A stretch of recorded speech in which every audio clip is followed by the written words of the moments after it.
Bulletproof Radio, a state of high performance. My working hypothesis is that the people who don't acclimate to fasting are eating foods that cause cravings right before they start a fast. And when they tweak what they eat to avoid that, suddenly they can go through a fast. But if they eat the wrong stuff before the fast, they're just a train wreck. I know I'm like that. I did a 72-hour fast a couple of weeks ago just because it was kind of convenient. Like I've got it. I did 6 or 7 shows and I'm okay.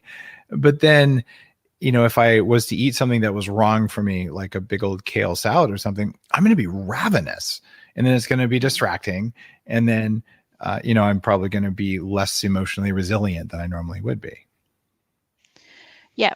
So, I haven't studied that, but I don't disagree with you there. I think that is potentially true. And yeah, it's I don't actually know what the right food is to do that either. So it would be interesting to learn that and to see if there is something to that.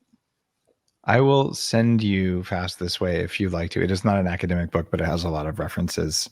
I'd be happy to do that just to give you some ideas to think about the direction of it. But I find there's 5 big categories of foods that are triggers for some people and not others.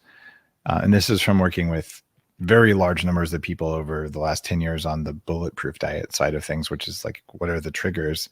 But lectins are a major trigger for some people and different types of lectins for others.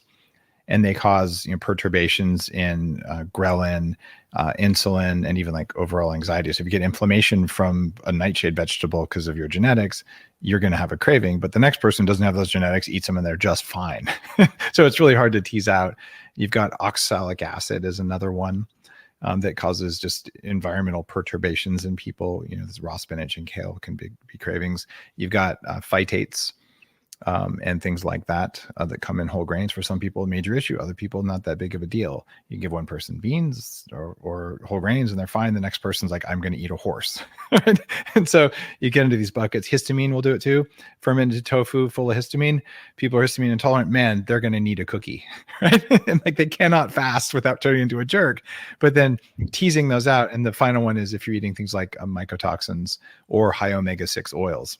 Both of those can cause cravings in people, as well as things they're allergic to. So for me, it's been like, how do I get 1 million people to figure out what's doing it for them so they can eat everything else? And that's been a challenge. But I do not publish studies the way you do, although a few people have worked on studies using the bulletproof guidelines.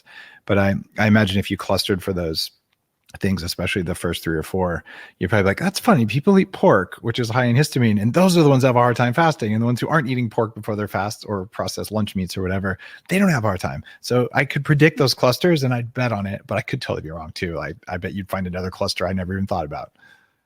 Yeah, well, I don't tend to look down at the micronutrient level to see what's going on there. So when we're starting some studies where we're looking at macronutrient timing. So, trying to put carbohydrates in the morning when you are, I guess, most biologically ready to have carbohydrates. You have a big insulin secretion in the morning. You're most insulin sensitive in the morning.